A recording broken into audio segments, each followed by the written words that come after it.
Hi Stardust, and welcome back to the second part of Chapter 13, Nicholas Flamel. And in the last reading we found out that Harry, Ron and Hermione found out much more about Nicholas Flamel and the Philosopher's Stone, and also that Harry is really worried as he's found out that Snape is going to be the referee of the next Quidditch match. So let's find out more. Harry knew, when they wished him good luck outside the changing rooms next afternoon, that Ron and Hermione were wondering whether they'd ever see him alive again. This wasn't what you'd call comforting. Harry hardly heard a word of Wood's prep talk as he pulled on his Quidditch robes and picked up his Nimbus 2000. Ron and Hermione, meanwhile, had found a place in the stands next to Neville, who couldn't understand why they looked so grim and worried, or why they had both brought their wands to the match. Little did Harry know that Ron and Hermione had been secretly practicing the leg locker curse. They'd got the idea from Malfoy using it on Neville and were ready to use it on Snape if he showed any signs of wanting to hurt Harry. Now don't forget, it's Locomotor Mortis, Hermione muttered as Ron slipped his wand up his sleeve. I know, Ron snapped. Don't nag. Back in the changing room, Wood had taken Harry aside. Don't want to pressure you, Potter, but if we ever need an early capture of the snitch, it's now. Finish the game before Snape can favour Hufflepuff too much. The whole school's out there, said Fred Weasley, peering out the door. Even, blimey, Dumbledore's come to watch. Harry's heart did a somersault. Dumbledore, he said, dashing to the door to make sure. Fred was right. There was no mistaking the silver beard. Harry could have laughed out loud with relief. He was safe. There was simply no way that Snape would dare to try and hurt him if Dumbledore was watching. Perhaps that was why Snape was looking so angry as the teams marched onto the pitch, something that Ron noticed too. I've never seen Snape look so mean, he told Hermione. Look, they're off. Ouch! Someone had poked Ron in the back of the head. It was Malfoy. Oh, sorry Weasley, didn't see you there. Malfoy grinned broadly at Crabbe and Goyle. Wonder how long Potter's going to stay on his broom this time. Anyone wonder, Bet? What about you, Weasley? Ron didn't answer. Snape had just awarded Hufflepuff a penalty because George Weasley had hit a bludger at him.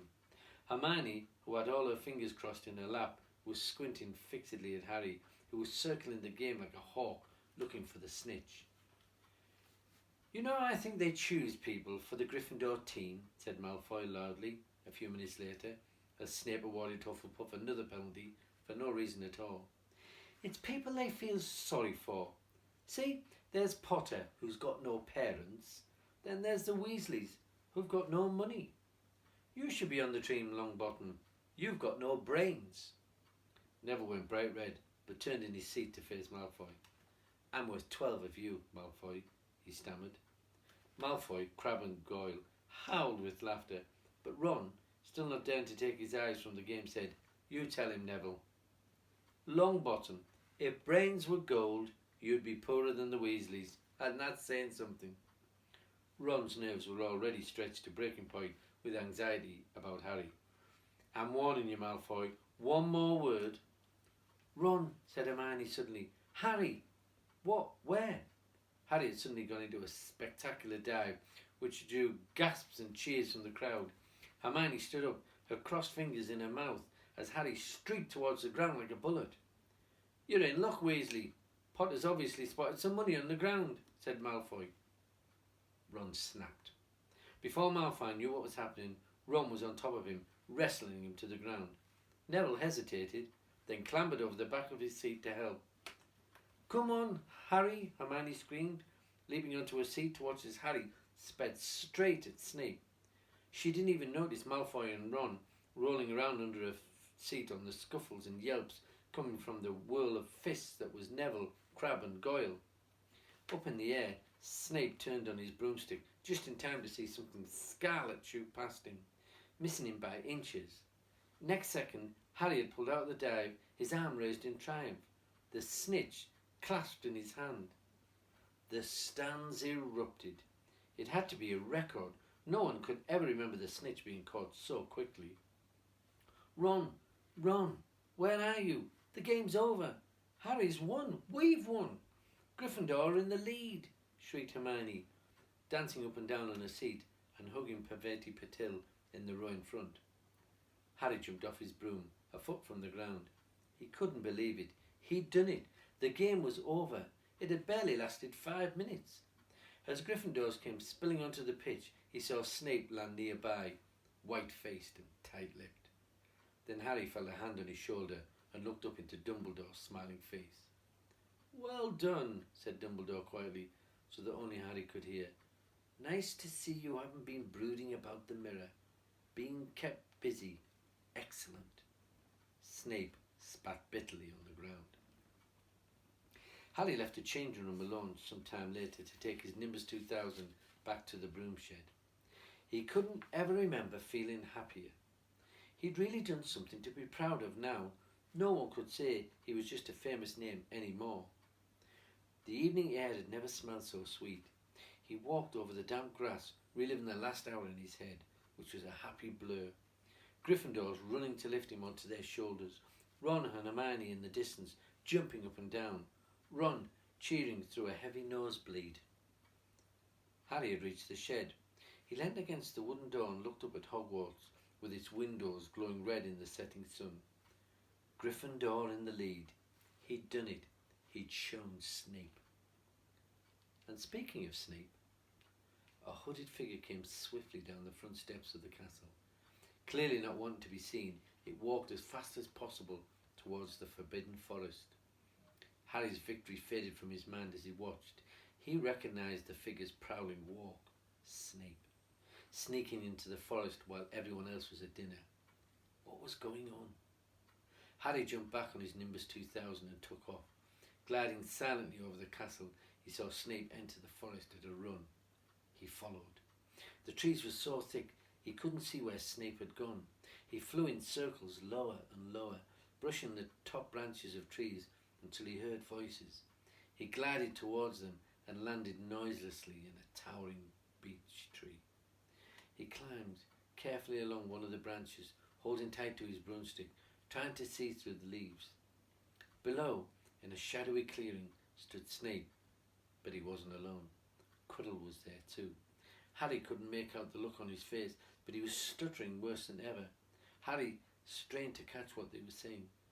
"I don't know why you wanted to meet here of all places, Severus." "Oh, I thought we'd keep this private," said Snape, his voice icy. "Students aren't supposed to know about the Philosopher's Stone, after all." Harry leant forward. Quirrell was mumbling something. Snape interrupted him. "Have you found out how to get past that beast of Hagrid's yet?" But Severus, You don't want me as your enemy, Quirrell," said Snape, taking steps towards him. I don't know what you... You know perfectly well what I mean." An owl hooted loudly, and Harry nearly fell out of the tree. He steadied himself in time to hear Snape say, "Your little bit of hocus pocus. I'm waiting, but I don't..." "Very well," Snape cut in. "We'll have another little chat soon, when you've had time to think things over and decided where your loyalties lie." He threw the cloak over his head and strode out of the clearing. It was almost dark now, but Harry could see Quirrell standing quite still, as though he was petrified. "Harry, where have you been?" Hermione squeaked. "We won, you won, we won," shouted Ron, thumping Harry on the back as he arrived back at Gryffindor. "And I gave Malfoy a black eye, and Neville tried to take on Crabbe and Goyle single-handed. He's still out cold, but Madame Pomfrey says he'll be all right. Talk about showing Slytherin. Everyone's waiting for you in the common room. We're having a party. Fred and George stole some cakes and stuff from the kitchens." "Never mind that now," said Harry breathlessly. "Let's find an empty room. You wait till you hear this." He made sure Peeves wasn't inside before shutting the door behind them. Then he told them what he'd seen and heard. "So we were right. It is the Philosopher's Stone, and Snape's trying to force Quirrell to help him get it. He asked if he knew how to get past Fluffy, and he said something about Quirrell's hocus pocus. I reckon there are other things guarding the stone apart from Fluffy. Loads of enchantments, Probably, and Cuddle could have done some anti-dark art spell which Snape needs to break through. So you mean the stone's only safe as long as Cuddle stands up to Snape, said Hermione in alarm. It'll be gone by next Tuesday, said Ron. And that's where we're going to leave it today. And next time we'll be going to chapter 14, Norbert, the Norwegian Ridgeback. So, look forward to reading that. See you next time. Bye.